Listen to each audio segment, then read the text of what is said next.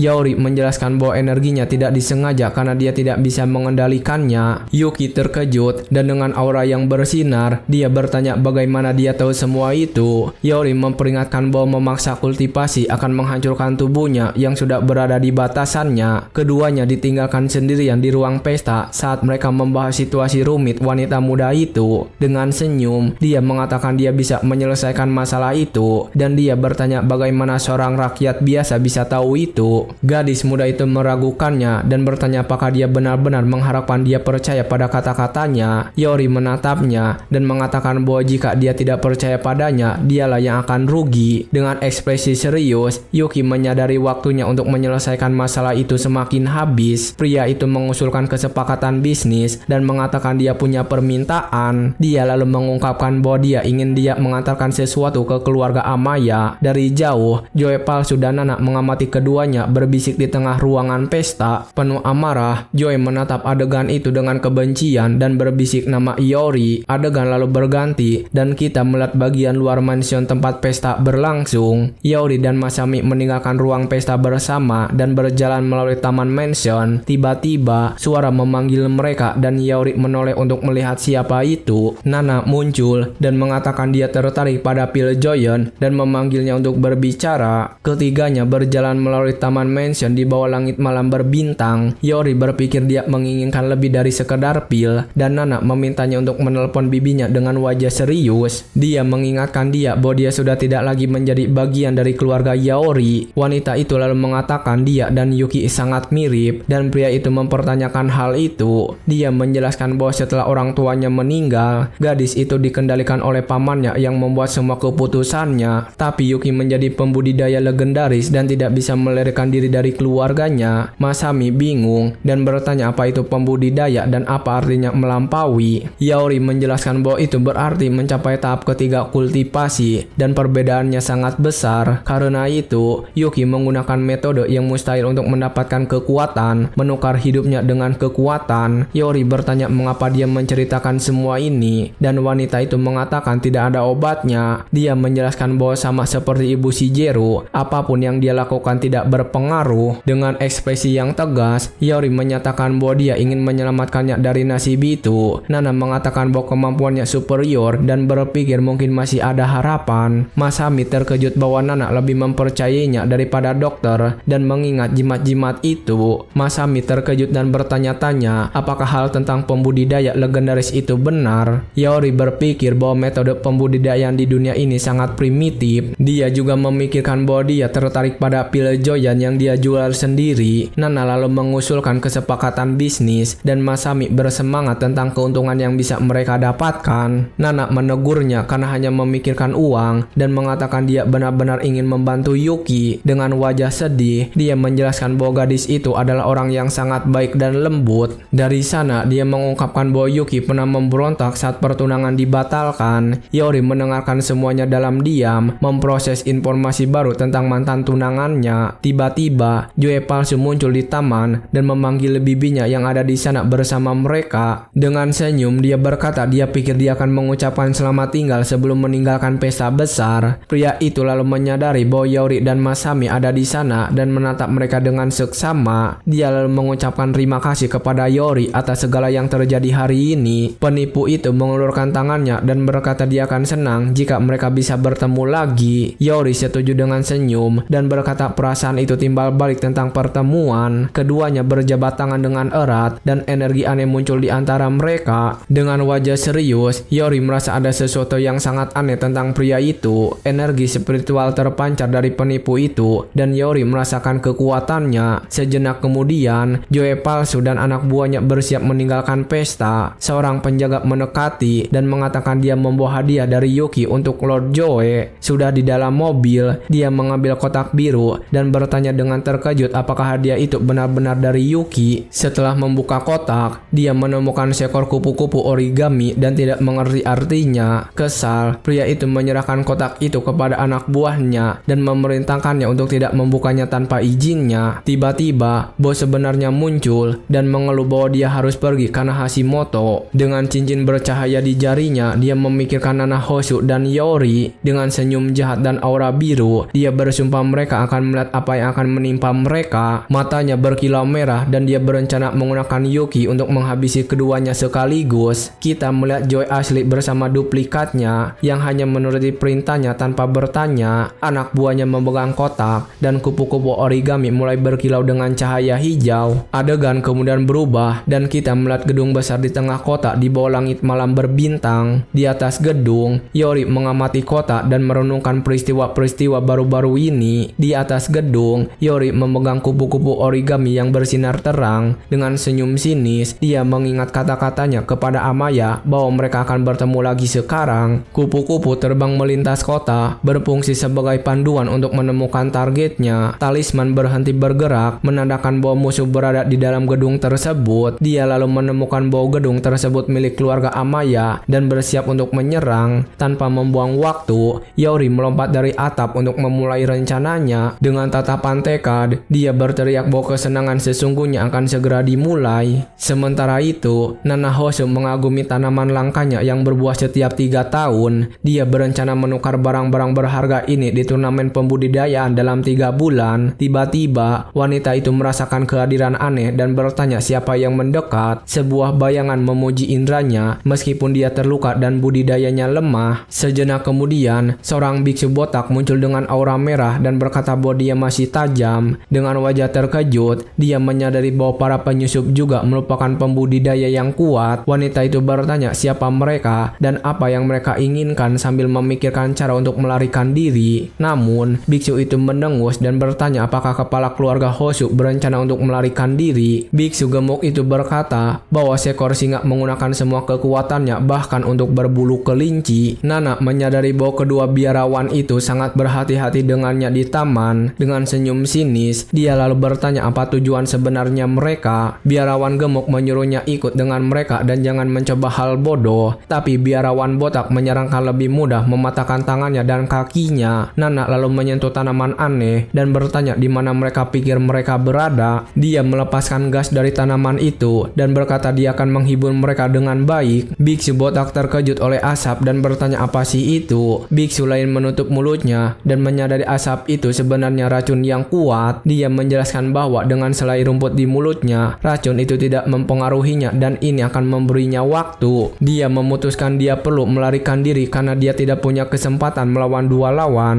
Tiba-tiba sepasang mata merah muncul di depannya dengan aura mengancam. Wanita itu terkejut dan tidak mengerti apa yang terjadi. Sebuah bayangan muncul dan dia bertanya-tanya apakah itu seni bayangan. Karena itu, dia menyadari bahwa pria di depannya berasal dari sekte bayangan tersembunyi. Sosok bayangan itu mengonfirmasi bahwa dia berasal dari sekte bayangan tersembunyi dan bahwa mereka telah menghancurkan sekte 100 herbal. Nana bertanya-tanya siapa dia karena dia berpikir waktunya belum tiba. Wanita itu terkejut saat akhirnya melihat wajah penyusup misterius itu. Dengan senyum jahat, Yori mengungkapkan identitasnya dan bertanya apakah dia terkejut. Jauh di sana, seorang penjaga menguap dan berkata shiftnya sudah berakhir dan dia akhirnya bisa pergi makan. Rekannya setuju dan menyarankan mereka makan hotpot karena cuaca dingin. Salah satunya bertanya apa yang dimakan Lord Joe dan menyimpulkan pasti itu adalah hidangan mewah. Menggunakan bayangan awan, Yori melintas di antara penjaga tanpa terdeteksi. Dengan talisman di tangannya, dia bertanya-tanya apakah ini benar-benar kamar Joe Amaya yang asli. Kupu-kupu origami itu lalu terbang dan berhenti di depan sebuah pintu, menandakan lokasi yang tepat. Yori mengikuti talisman dan mendekati pintu untuk memeriksa kamar tersebut. tersebut. Dia menyadari Joy tidak ada di dalam dan bertanya-tanya kemana dia bisa pergi. Sementara itu, Joy yang asli sedang makan mie instan di ruangan yang berantakan. Dia merenung bahwa dia tidak pernah memiliki pilihan dalam hidupnya dan bahwa segala sesuatunya tetap sama. Sambil makan mie, dia bertanya-tanya apakah dia tidak ingin tinggal di mansion dan makan dengan baik. Dengan garpu di tangannya, Joy yang lain bertanya-tanya mengapa hidupnya berakhir seperti ini. Penuh kebencian, dia bertanya-tanya mengapa dia harus menderita begitu banyak hanya karena mirip dengan aslinya. Dia lalu ingat saat Joy asli menahannya terikat di dalam mobil. Bos menatapnya dengan tajam dan mengingatkan bahwa semua orang tahu apa yang akan terjadi jika mereka tahu. Dengan tatapan dingin, dia berkata bahwa pria itu hanyalah tiruan yang dia jaga hidup di dekatnya. Terikat dan menangis, kembaran itu mendengar bahwa nilainya hanyalah sebagian saliran dari aslinya. Kembali ke masa kini, dia mengejek perintah untuk tidak membuka kotak dan memutuskan untuk melanggarnya. Dia membuka kotak dan kupu-kupu origami bersinar dengan cahaya hijau yang kuat. Origami terbang keluar dan pria itu terkejut, tidak mengerti apa yang terjadi. Tiba-tiba, bayangan muncul di belakangnya dan tiruan bertanya siapa yang ada di ruangan. Yori lalu meninju dengan keras, membuat tiruan berteriak kesakitan. Pria itu jatuh ke tanah benar-benar bingung, sementara Yori menatapnya dengan wajah serius. Dia mengerti mengapa dia tidak merasakan energi spiritual dan bertanya apakah pria itu mengenalnya. Terkejut, kembaran itu mengenali dia dari pesta dan berteriak bahwa dia adalah Joy Amaya, menyuruhnya mundur. Tapi Yori menatapnya dengan tajam dan mengatakan dia salah karena dia hanyalah seorang palsu. Dengan mata yang berkilau merah, Yori menuntut untuk tahu di mana Joy Amaya yang asli berada. Sementara itu, sekelompok pengganggu bersiap untuk penyergapan di gang gelap. Pemimpin kelompok berbicara di telepon, mengatakan bahwa target selalu melewati sana dan penyergapan sudah siap. Dia berjanji akan mematahkan lengan dan kaki target dan menyerahkannya kepada Lord Joy tanpa penundaan. Dengan sikap percaya diri, Yori berjalan tenang menuju gang penyergapan. Dia memikirkan keberadaan barang spiritual dan bertanya-tanya apakah ada kultivator tahap keempat di baliknya. Barang spiritual adalah alat dengan kemampuan khusus yang dibuat dengan banyak energi spiritual. Dia berpikir bahwa membuat barang semacam itu membutuhkan kontrol yang presisi yang hanya dimiliki oleh kultivator tahap keempat. Tapi jika keluarga Amaya memiliki mata air spiritual, ceritanya berubah sepenuhnya baginya. Dia memutuskan bahwa setelah menangani Amaya, dia akan mencari mata air Yuda untuk berevolusi. Tiba-tiba, penyerang mengelilingnya di gang dan pemimpinnya mengatakan dia terlalu lama datang. Yori lalu menghadapi kelompok penjahat yang menunggunya dengan aura mengancam di gang. Pemimpinnya mengejek dan mengatakan seseorang membayar banyak untuk mereka mengurus Yori selamanya. Dengan aura ungu, Yori hanya menatap penyerang dengan senyuman sinis. Pemimpin kelompok menjadi kesal dan bertanya-tanya apa maksud tatapan itu. Dengan tatapan marah, pemimpin kelompok memerintahkan anak buahnya untuk menangkap Yori secepatnya. Para penyerang menyerbu maju, berteriak agar Yori bersiap menghadapi akhir. Dengan senyum percaya diri, pemimpin itu membanggakan diri telah membawa pasukan terbaiknya untuk pertarungan ini. Namun dengan terkejut, Yori mengalahkan semua penjahat dengan kecepatan luar biasa. Pemimpin kelompok terdiam, tak percaya dengan apa yang baru saja terjadi. Yori melayangkan pukulan mematikan pada salah satu penjahat, menjatuhkannya ke tanah. Dengan satu pukulan, dia mengalahkan musuh lain dengan kekuatan yang luar biasa di gang. Pemimpin itu berteriak bahwa hal itu tidak mungkin dan bertanya-tanya apakah Yori bukan manusia. Dengan penyerang di tanah, Yori bertanya perintah siapa yang memerintahkan serangan terhadapnya. Jauh di kediaman Nana Hosu, segalanya hancur dan berantakan. Yuki tiba di lokasi dan menemukan anak buahnya sedang menyelidiki TKP. Seorang penjaga mendekat dan menunjukkan kepadanya rekaman dari kamera atap. Dia menjelaskan bahwa sekitar pukul 1 pagi, 2 biksu menyerang Nana di teras. Pengawal itu lalu mengungkapkan bahwa ada 3 penyusup total dan mereka memiliki wajah. Yuki menatap rekaman dan mengenali wajah Yori di layar dengan senyuman. Sebuah limusin berhenti di depan rumah mewah di kawasan yang sangat kaya. Dengan ponsel di tangannya, Yuki tampak tekad untuk menemukan keberadaan Yori. Dia menerima pesan dengan foto dan alamat 4302 Emiya Street. Wanita muda itu memastikan bahwa ini adalah tempat yang tepat dan menatap rumah itu dengan tatapan marah. Dia tidak percaya Yori mengejar kerabatnya. Paki lalu muncul dengan lengan patah dan menanyainya tentang urusannya. Wanita muda itu menatapnya dengan tajam dan meminta dia membawa dia ke Yori. Mengira dia menculiknya, dia membawa masuk dan memberitahunya bahwa pria itu itu ada di mansion saat itu. Saat masuk, dia melihat beberapa pria bekerja dan bertanya-tanya apakah mereka semua bawahan. Mantan pemimpin geng mendekati dan menawarkan Yori segelas air. Bersantai di kursinya, dia mendengar suaranya dan berbalik. Terkejut menemukan dia di sana, Yuki mendekati dengan marah dan memerintahkannya untuk membebaskan bibinya segera untuk menyelesaikan masalah. Yori bingung dengan tuduhan itu dan bertanya apa yang dia bicarakan. Wanita muda itu mendekatinya dan menanyai makna penculikan pamannya dengan ekspresi kesal. Yori bertanya apakah dia mencurigainya sebagai pelaku penculikan. Yuki lalu berteriak padanya untuk tidak berpura-pura bodoh dan menunjukkan bukti di tabletnya. Rekaman tersebut memperlihatkan seseorang yang identik dengan Yori bersama Nana di atap yang hancur. Dalam rekaman, sosok yang dituga Yori memiliki senyum jahat dan mencurigakan di wajahnya. Yori menyadari bahwa seseorang meniru dirinya untuk menculik bibinya. Penasaran, wanita muda itu menyuruhnya mengembalikan kerabatnya atau dia akan menghukumnya dengan kekuatannya. Yori menyangkal semuanya dan mengatakan dia tidak pernah pergi ke rumahnya di tengah malam. Yuki terkejut dengan jawabannya dan bertanya-tanya apakah ini bukan perbuatan pria itu. Mantan kepala kemudian menunjukkan riwayat percakapan dengan Lord Joy untuk membuktikan alibinya. Wanita muda itu masih curiga dan menanyanya tentang rekaman kamera keamanan. Jadi dia menunjukkan video yang dia rekam di lokasi lain sebagai bukti. Dalam video tersebut, peniru mengungkapkan bahwa dia hanyalah seorang pengganti yang menyamar sebagai Joy yang asli. Selain itu, dia menjelaskan bahwa bos asli menggunakan cincin untuk menyamar sebagai penjaga. Yuki terkejut dan bertanya-tanya apakah Joy benar-benar bisa mengubah penampilannya seperti itu. Yori mengonfirmasi bahwa dia pasti memiliki barang spiritual untuk bisa melakukannya. Yuki terkejut dan tidak percaya Lord Joy memiliki barang yang begitu berharga dan langka. Yori menjelaskan bahwa rencananya adalah menyamar sebagai dia dan menjebaknya. Penuh amarah, wanita muda itu mengatakan dia akan menangani semuanya, tetapi Yori memperingatkan bahwa bibinya dalam bahaya. Dalam keputusasaan, dia berteriak dan bertanya apa yang harus dilakukannya karena dia tidak bisa hanya diam saja. Yori lalu mengungkapkan ada cara untuk menggunakan rencana musuh melawan dirinya sendiri. Dengan senyum sinis, dia berkata mereka akan membuat Joy menggali kuburannya sendiri. Jauh di sana, seorang pria berbaju putih menghisap tenaga hidup korbannya yang berteriak kesakitan. Tubuh pria itu jatuh tak berjawa ke tanah dan penjahat itu menyelesaikan ritual gelapnya. Penyerang itu mengeluh bahwa rasa energi orang biasa sangat biasa dan tawar. Seorang biksu gemuk lalu muncul dan menjelaskan bahwa energi orang biasa tidak cocok untuk Tuan Muda Song. Dia melanjutkan dengan mengatakan bahwa saudaranya telah merawat seorang wanita dan bahwa tuan itu bisa memakannya kapan saja dia mau. Tuan Muda Song merasa senang karena begitu memasuki tahap pertama, dia akan mendekati kursi di dewan. Biksu gemuk itu mengucapkan terima kasih kepada Tuan Muda Song atas kesempatan besar yang diberikan. Seorang biksu lain datang dan melaporkan bahwa mereka telah menangkap Yori, lalu bertanya apa yang harus dilakukan dengannya. Tuan Muda Song tertawa dan memerintahkan mereka untuk membawa pria itu ke kuil Guiyan, tetapi tanpa membunuhnya. Dengan tatapan jahat, dia bersumpah akan mencabut lidah Yori secara pribadi. Adegan kemudian berpindah ke kuil Guiyan, di mana beberapa pengganggu berbaju rapi menunggu sesuatu. Seorang pria berponi berteriak agar semua orang berhenti bicara karena mereka tidak dibayar untuk itu. Seorang rekan Gunmok menegurnya karena terlalu serius dalam tugas penjagaan. Tiba-tiba, pria berponi tersenyum dan mengumumkan bahwa Tuan Muda Song akhirnya tiba. Dengan sikap superior, Tuan Muda Song berjalan, sementara para pengganggunya menyambutnya. Seorang pengganggu mendekati dan bertanya mengapa Tuan Muda Song datang untuk memeriksa secara langsung. Dia memerintahkan Jang Sang untuk membuang perangkat komunikasi dan mengganggu itu sangat bingung.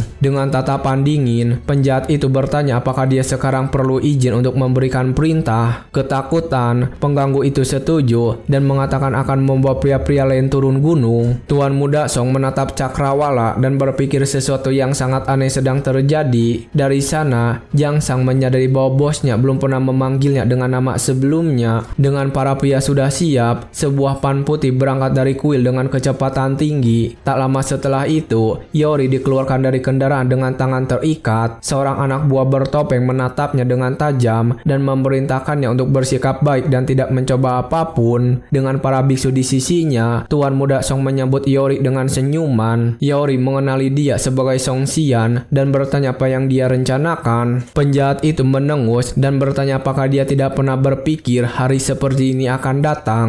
Dengan senyum jahat, dia bertanya kemana perginya keberaniannya dari pesta itu. Penuh amarah, pria itu menyebutnya serangga karena berani berbicara dengan Ning Qingku di depannya. Dia lalu menunjukkan ke Yaori dan mengatakan kesalahan terbesarnya adalah membiarkannya hidup. Yaori bertanya apakah Jung Wingqi juga terlibat dan mengapa dia diburu. Dengan senyum gelap, Song Sahan mengejek pertanyaan itu dan bertanya apa alasannya. Penuh kebencian, dia berteriak bahwa seorang sampah seperti dia yang bertunangan dengan Ning Qingsu adalah noda dalam hidupnya. Yaori lalu bertanya apakah pria itu ingin menghabisinya hanya karena itu. Dengan aura ungu, penjahat itu berkata bahwa membunuhnya sekarang akan menjadi pemborosan besar. Dari sana dia memanggil makhluk bayangan untuk menunjukkan keajaiban ilahi. Yaori menatap makhluk itu dan bertanya apakah itu semacam pemanggilan. Penjahat itu mengungkapkan bahwa dia akan memberi makan Jonai tua kepada bayangannya dan menjadi abadi. Dengan senyum jahat, dia menambahkan bahwa dia akan menjadi dewa yang disembah oleh semua orang. Yaori bertanya mengapa dia ingin dia tetap hidup daripada menghabisi selamanya. Penjahat itu menjelaskan bahwa Ning Qingsu sedang mencarinya dan bahwa dia sengaja meninggalkan bukti. Dengan cara ini, dia menciptakan situasi di mana sosok bayangan adalah pelaku dari segala sesuatu. Rencananya adalah membuat Yaori terlihat seperti penculik dan pembunuh Joeknai di mata semua orang. Dengan senyum sinis, Yaori mengatakan bahwa dia benar-benar mengatakannya dengan jelas. Song Xian bingung dengan jawaban itu dan bertanya apa maksudnya. Yaori memotong tali dan bertanya apakah orang di sampingnya mendengar semuanya. Penjahat itu melepas topengnya dan memperlihatkan dirinya sebagai Ning Qingsu dengan wajah marah. Dengan mata yang berkilau biru, dia berteriak bahwa dia mendengar semuanya dengan jelas. Terkejut, Song Xian mencoba menjelaskan diri, mengatakan dia hanya bercanda dengannya. Dengan aura biru, wanita muda itu berteriak bahwa tidak ada yang perlu dijelaskan dan memerintahkannya untuk menyerahkan bibinya. Penuh amarah, dia bersumpah bahwa dia tidak akan membiarkan keluarga Song lolos dari ini. Dengan amarah yang meluap, penjahat itu berteriak bahwa Yaori berani menipunya seperti itu. Yaori menjawab bahwa dia sendiri yang mengakuinya dan bahwa dia sama sekali tidak menipunya. Dengan wajah serius, Yaori berkata bahwa dia hanya bisa mengatakan satu hal. Dengan mata yang berkilau merah, dia menyebutnya bodoh karena telah mengungkap seluruh rencana. Penjahat itu berteriak marah dengan mata berkilau biru dan bersiap menyerang. Ning Qingku mengatakan bahwa dia sudah memberitahu keluarga Joe dan bahwa Yaori bisa pergi. Dia menambahkan bahwa dia tidak boleh ikut campur karena lawan memiliki metode kultivasi. Penjahat itu semakin marah melihat mereka berbicara begitu akrab di depannya. Penuh kebencian, dia menunjukkan ke arah Yaori dan memerintahkan anak buahnya untuk menghabisinya selamanya. Dengan aura biru, Ning Qingku berdiri di depan dan berteriak agar mereka tidak berani. Kedua biksi itu maju dan bersiap menyerang dengan aura putih mereka. Penjahat itu mengancamnya dengan teleponnya, mengatakan dia bisa menghabisi bibinya kapan saja. Dia lalu bertanya apakah dia akan melindungi Yaori atau kerabat yang akan dalam bahaya. Yaori mengatakan padanya untuk tidak khawatir dan wanita muda itu menatap pria itu dengan bingung. Dengan tatapan tenang,